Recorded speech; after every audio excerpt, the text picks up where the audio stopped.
Sean and I just did almost an entire show. I thought I had hit the live button, but apparently I had not. So I apologize to everybody. But we are both fired up about this. This is New Truth Tuesday. We both want to talk to you guys. We're really passionate about getting the truth out there and not censoring the American voice. And there's people threatening people out there, trying to block our constitutional rights, and we've had enough of it. So we want to share the truth with you guys. So give us a like, share the video. I'll be right back with my buddy Satoshi Sean right after this.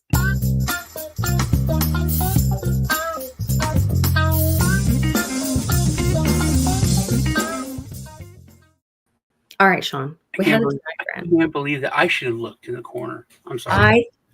I swear I hit the live. It's the worst. It's the worst thing. And it's like when I did that interview with Joe Rhodes, and he came on, and it was the greatest interview I've ever done. It was see, it's still the world is that worst place because I didn't get and when I told him, I was like, this was before we were friends. This is like my first interview with him, and he was telling me stuff. So it's lost forever. Yeah, and I was like, oh my God! And then when I told him, he's like, thank God. I was like, why am I saying all this? I'm gonna get in so much trouble. Because he was spilling the beans on like Satoshi back in the beginning about the FBI, CIA. I mean, all his old days. I was like, really? Oh my God. I was wondering why our comments weren't going, because I knew we had some friends in the chat. I was like, a little slow too, yeah. What's going on here? So hi to Aquarian Napping, Jake Custom Parts. Hi to everybody watching. Thanks for jumping in, Gloria. Jake Custom Farts. I was like, what? Okay. Custom Parts. Yes, okay. So we were talking about the information war that we're in, and how it does seem like we're ramping up to the end of, hey, Christopher Rivers, the end of the war. The scene is changing. The characters are changing. Oh, Hillary's back, and threatening people. And the thought had went away. Yeah. The second attempt at on Trump's life, and the media is really being exposed for their hand in all of this, and how they have been weaponized their part against we the people, and just how wrong all of this is. We're playing some videos trying to show, which Lisa knew about the whistleblower coming out about ABC talking about how the debate was fixed and all that. Yes, but she didn't know about this. They just lost. They didn't settle. They went to court. This Australian dude, he went to court and he won like $400,000. And she played that clip because they doctored a video to show a war crime against this guy. It's horrible. It's awful. Published fake footage with extra gunshots added in a report wrongly accusing a hero commander of being a war criminal. This revelation has rocked the ABC after its beleaguered investigations unit made the devastating admission that it used fabricated audio as part of its defamatory pursuit of Heston Russell. As you know, Russell is a decorated former Special Forces commander who fought against Taliban terrorists in Afghanistan.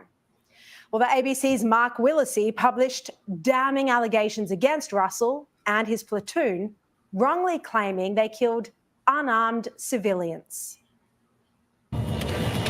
We don't have the vision that comes immediately before this, but this Australian soldier is firing towards what appear to be unarmed civilians in residential compounds. And they're saying that you're shooting at unarmed civilians. And this guy had literally just been on the back of a motorbike with his mate shooting at two of my teams that were on the ground. But we don't see any of that. No, nor do they, but they're still happy to jump to a conclusion from 15 seconds worth of footage. And that was Heston Russell on Channel 7 speaking about the original ABC broadcast from 2 years ago. Russell gave the ABC the raw footage to show the whole He context. gave him But the all the ABC footage wouldn't and fix didn't- its they didn't report, say it. So you and just stop for a Russell took second. the public. Now, this is where when we go to my channel, I'm going to talk about. Everyone says I see things differently. I talk about things differently. I don't get it, but let me know what you think of this conspiracy now, which just clicked in my head. ABC puts out, WikiLeaks brought out our war crimes, right? What we actually did, Right. Abu Dhabi, and then shooting the civilians, the journalists covering stuff up, and it's bad. It's a bad thing. It's a government accountability, right? Exposed and you're in trouble. If our allies do that too, if it's more commonplace, people get desensitized to things, then it's more acceptable. Like it's the Area 51 phenomenon that I was talking about. Like when Area 51, when they admitted to it, I was furious, and I thought it should be huge. They ruin people's lives. They kill people. Growing up, it was always you're crazy. You're one of the most respected, physicists in your field, and you're saying this. Your family's screwed. All of that, and they had no accountability. Everybody was like, "Yeah, we knew it. We knew you guys were lying." That was it. No one. It wasn't. There was no outrage. I think that now, the second time we're watching it, I'm almost glad you didn't hit the record button or go live button.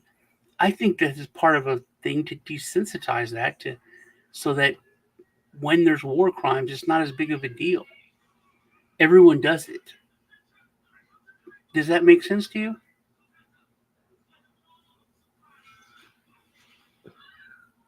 If you see it all the time, and it's like, yeah, sometimes things happen. It's war. It's not as shocking or as bad.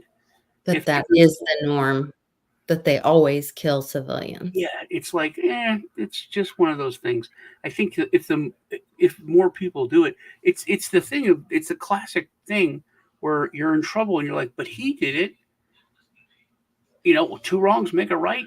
People think Well, today they admitted that Israel's claiming they're admitting that they blew up all these people with their pagers. Did you hear about that? No. So yeah, they are claiming that in Gaza they had some ability to blow up people's pagers, and it like killed and wounded all these people in Gaza, like some backdoor on their personal devices, and it wounded and killed people from their pagers. That killed Hezbollah, but individuals that had pagers. Can you imagine if that happened in America? If everybody with TikTok, if their phone blew up, if every teenager with TikTok, their phone blew up? Can you imagine the outrage? And they said, well, it was ISIS or Muslim or whatever, or China. And in the beginning, I said, they're supposed to be the top. It's like their thing. They're supposed to be the top information, secret service kind of intelligence in the world, and they didn't know that they were coming. They knew it was they have a it's called mowing the yard or cutting the grass, something like that. That's their standard practice, and they do it's like every 7 years or 10 years or whatever. They clear out a bunch of humans from the area, and this is like the next level, I think. But I think it's all. I think that the ABC thing, and one of the big points is that what they did with this guy is criminal. So he's already sued. They've admitted to it. Now it's time. Which this is something that we were talking about before. I said that all of our agencies are watchers. The only reason for government. The only reason for government is to protect its citizens. That's the only reason it's there. And the FDA does not protect us. we're giving tons of poison. You know, there's and this is going to tie in with. Did you play the video of the old guy? That's what I'm getting ready to. Okay, good. Well, this ties in with that. So Yeah. our FDA allows over 1,000 chemicals that are allowed in our food that are not allowed in other countries. Everybody knows that they're terrible. But the FCC, I don't know if you guys are old enough to remember, but televisions and radio stations, they used to be scared of them because if they stepped out of line, they could pull their license, they could freeze their, they could destroy their show. They're like a health inspector in a restaurant. And this, with doctoring with the whistleblower coming out and then doctoring a presidential debate, I think technically that's criminal as for campaign manipulation. But forget that. That and now this ABC, the FCC should come in and find them, but they should shut it down. They should shut down the news department. We the people have to start demanding that because Yeah. the watchers are the ones that are doing the manipulation, and that's where when when the social media platforms were the ones that are colluding with big government to hide the truth and manipulate what happened during the Great Infection, to manipulate all of us to comply and shut up and harm our children, then that's when we, the people, have to hold them accountable. And we have to say no. We have to start caring. And I'm starting to forget about, like, if we talked about it now or we talked about it before, but people used to care about taxes. They used to care about their money Right. they paid and where it And went. if that means we have to stop funding that shit, then that's maybe how we stop funding that shit. So anyway, this is in Australia. That people in this country and globally have been steamrolled. It is also clear that it has been coordinated globally. It is also clear that it has been integrated, not just over 6 months, not just over 2.5 years, but it has been planned over decades. Changes to legislation in this country were done so that they could control doctors and people. But the people are waking, and it's thanks to people like Dr. Altman and all the presenters here today, thanks to people like Senator Babette and Craig Kelly. We know and we knew that this is all bullshit and that we've been had. But we are going to hound you down, the people that are guilty. We are going to hound you down and hold you accountable, and we will expose your global agenda so that the people of Australia can be free in the future. Because I love my kids, and I'm looking forward to my grandkids. And not just about this one issue, but all of it. And when we talked about, so then we see, let's see, then old Hillary is out threatening people. Okay, here's some other things that are just not just a coincidence. Where is it? So did you guys know that Time Magazine posted this on 9/11, right before the Trump assassination? In trouble, and Trump on a... So then there's another thing that media, why is it that MSNBC was filming Trump on his golf course just moments before he was shot? How did they know to be there? Who told them to be there? Why is it that CNN hadn't covered a Trump rally live until the Butler rally? Isn't that weird that left-wing media seems to be there every time? Both times that there was a assassination attempt? Isn't that strange? Or do we think they're complicit? Could it be just be a weird coincidence? So we need to start asking these questions. Is it a coincidence that they are involved in, getting us to be quiet? Then we see good old Hillary threatening people. With the same thing that I also think there are Americans who are engaged in this kind of propaganda, and whether they should be civilly or even in some cases criminally charged is something that would be a better deterrence, because threatening criminally charging Americans for using their First Amendment right of freedom of speech, critically thinking, having discussions for she's threatening for posting quote misinformation. How dare her? After we know that now the media has been colluding.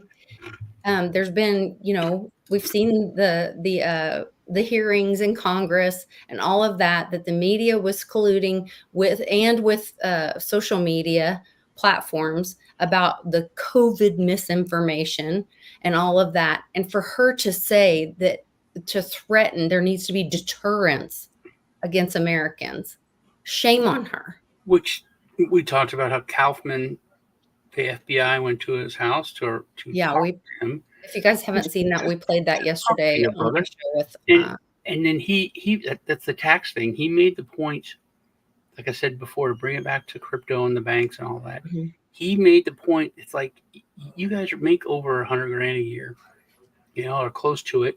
You have 100% of your expenses paid. You driving out here to talk to me, you're wasting like $100 an hour. And people don't care about money anymore. That's why California, this when you saw that we weren't live, and it's true. California is talking about giving, Black people reparations. People who were never in a state that didn't exist when there was slavery, people who never were slaves or never had none of their ancestors were slaves, giving them, reparations. And it's crazy and funny, but money doesn't matter when you can print it, and people don't care as much. And why do they need mine? We can see, and that's a question that people started asking during COVID. Wait a minute, you can just print up $1,200 checks all the time and send them to everybody? It's like, why am I giving you money? Why can't you just print it? That was a big wake up call, but I think it's part of it, and we all know it's part of why there's endless wars, is because there's endless money that they can print. Mm-hmm. But I think that now we're seeing where it's becoming more tyrannical and turn inward, that they can do that because of funding. And there's been a couple, I'm pushing it a couple, I think 2 of the most, that they said, why are we funding them, these agencies? We have the power to just take away their funding. They don't have their own money. We're the ones that control this. Why are we allowing it? Did you see Thomas Massey's bill, or what was it called? His thing. We talked about it a little bit yesterday. But Thomas Massey had let's see. We talked about it yesterday, but he talked about that the treaties don't override our Constitution. And he put this like Part B of the House report. I don't know if you saw that. It's huge. Here, because this is something, and then we can go talk about it on your channel. Because I know we did like a whole show, but wasn't we were approaching the end. Yeah, we were getting close to 30 minutes. But I want you to hear this, and then we can go talk about it on your channel. And whatever else you want to talk about, but. Of House Report 118-656. For what purpose does the gentleman from Kentucky seek recognition? Mr. Chair, I have an amendment at the desk. Clerk will designate the amendment.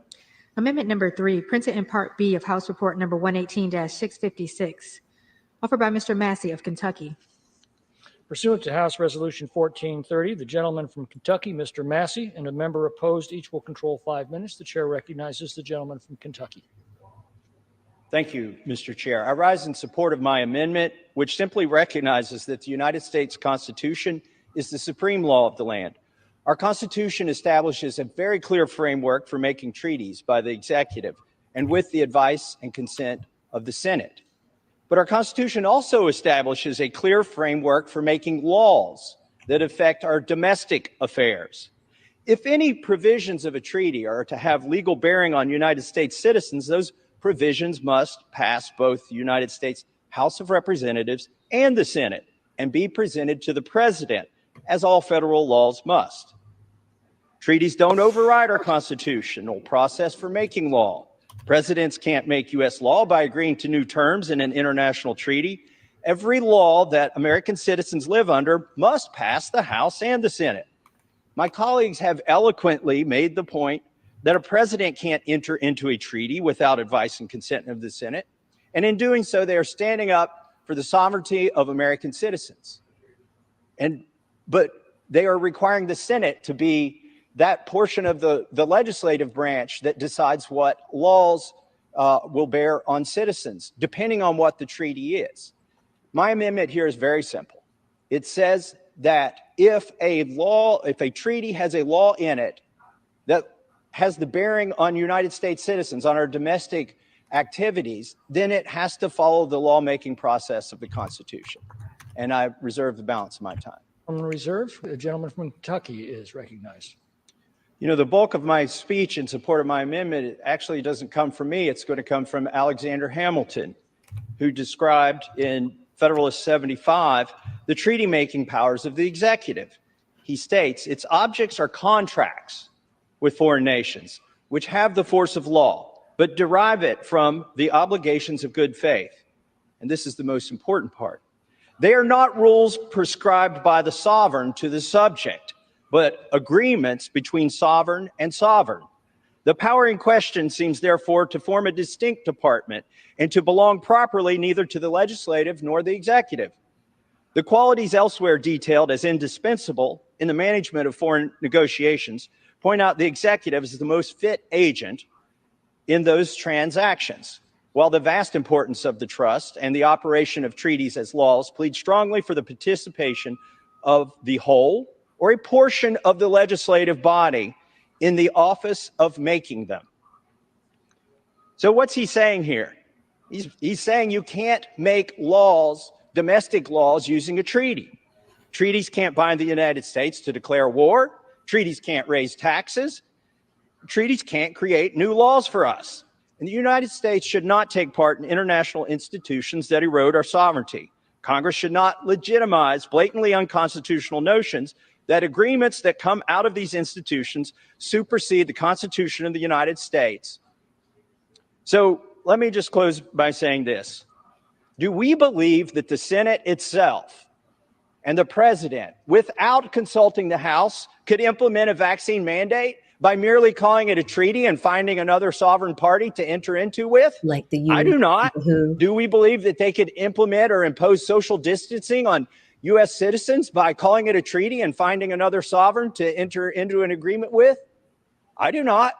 They have to come to the House. Let's take the example of gun control.